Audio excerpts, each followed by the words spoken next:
সন্দীপ ঘোষকে এখন শোকজ করেছে, উনি জেলে আছেন, বেচারা কি করে উত্তর দেবেন?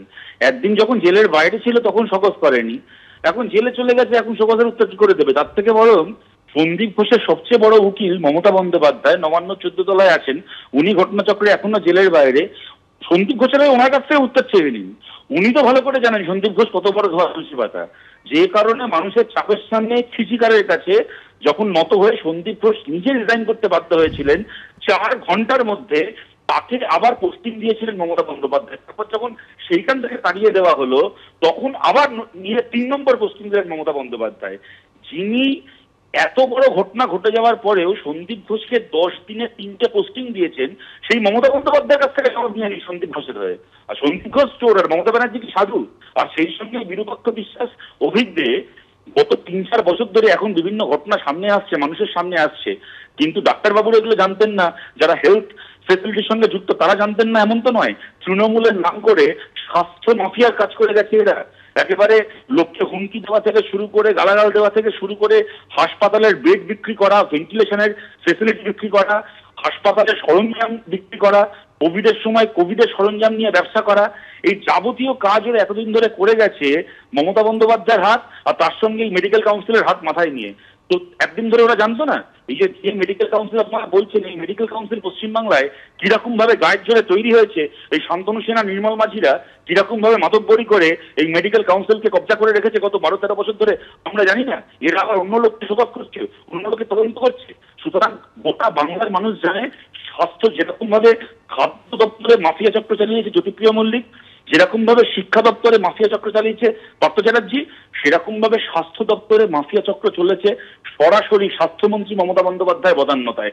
এখন এই সমস্ত সন্দীপ আর অভিঘোষকে দেখিয়ে মমতা বন্দ্যোপাধ্যায়ের পাপ ঢাকা যাবে না। যদি ক্ষমতা থাকে একসঙ্গে মমতা বন্দ্যোপাধ্যায়কেও তদন্তের আওতায় এনে স্বাস্থ্য দপ্তরের দুর্নীতিকে মানুষের সামনে আনতে হবে, এই দাবি তুলুক, তবে বুঝবো ওদের সৎসাহস আছে। কিন্তু ওরা তুলতে পারবে না, কেন ওদেরও অর্ধেক লোকের সঙ্গে জড়িত। সন্দীপ ঘোষের রেজিস্ট্রেশন বাতিল হোক, ও রেশন কার্ড বাতিল হোক, সে তো আমরা সবাই চাই, কিন্তু আমার বক্তব্য হচ্ছে এই সন্দীপ বলুন, বিরূপাক্ষ বলুন, অভিক দে বলুন, এদের সুদীপ্ত রায়, এদের নাটের গুরু, দেখতে ভালো ভদ্রলোকের মতন চেহারা নিয়ে সামনে অ্যাপিয়ারেন্সটা আছে, কিন্তু এ হচ্ছে নাটের গুরু। আর এসপি দাস, শ্যামাপ্রসাদ দাস না শ্যামাপদ দাস, এই দুজনের যে মেন নেক্সাস, আমার বক্তব্য হচ্ছে এই মেন লোকগুলোকে এখনো গ্রেপ্তার করা হচ্ছে না কেন? এই সাসপেন্ড কেন করা হচ্ছে? স্বাস্থ্য দপ্তরে যা দুর্নীতি করেছে, স্বাস্থ্য দপ্তরের কাছে তার অভিযোগ আছে, প্রমাণ আছে। এই কেসে এদেরকে এখন অব্দি গ্রেপ্তার করছে না কেন?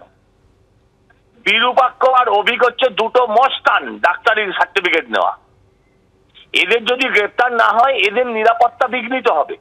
মানুষ এদের রাস্তায় দেখলে, এরা যদি ছদ্মবেশে না থাকে, মানুষ এদের দেখতে পেলে এদের তো মানুষ পিটিয়ে মারবে। মানুষের হাত থেকে, মানুষের ক্ষোভ থেকে বাঁচানোর জন্য কমসে কম এইসব লোককে জেলে রাখা হোক। এই সমস্ত লোক সমাজের পাপ। আর সুদীপ্ত রায় অনেক পুরনো ডাক্তার হলে কি হবে, তিনি এত নিকৃষ্ট মানসিকতার কাজ করেছেন, এদেরকে প্রমোট করে, এদেরকে সাপোর্ট করে, তার পেছনে কি অর্থনৈতিক লেনদেন আছে, সুদীপ্ত রায়ের বিরুদ্ধে সেই তদন্ত হওয়া উচিত। ধন্যবাদ সজল দা আমাদের সঙ্গে কথা বলবার জন্য। যে খবরের দিকে আমরা এই মুহূর্তে নজর রেখেছি, বিরূপাক্ষ বিশ্বাস এবং অভিক দে রাজ্য মেডিকেল কাউন্সিলের গুরুত্বপূর্ণ পদে ছিলেন। এই অভিক দে মেডিকেল কাউন্সিলের পিনাল ও এথিক্স কমিটির সদস্য ছিলেন বিরূপাক্ষ বিশ্বাস। এদের দুজনকেই সাসপেন্ড করলো রাজ্য মেডিকেল কাউন্সিল। চিকিৎসকের দেহ উদ্ধারের দিন আরজিকর মেডিকেলে ছিলেন অভিক দে, বিরূপাক্ষ বিশ্বাস ঘটনার দিন হাসপাতালে ছিলেন বলে অভিযোগ। অর্থাৎ আরজিকর মেডিকেলের সেমিনার হলের যে ভাইরাল ভিডিও প্রকাশ্যে এসেছিল সেখানে নাম জড়িয়েছিল এই অভিক দে এবং বিরূপাক্ষ বিশ্বাসের।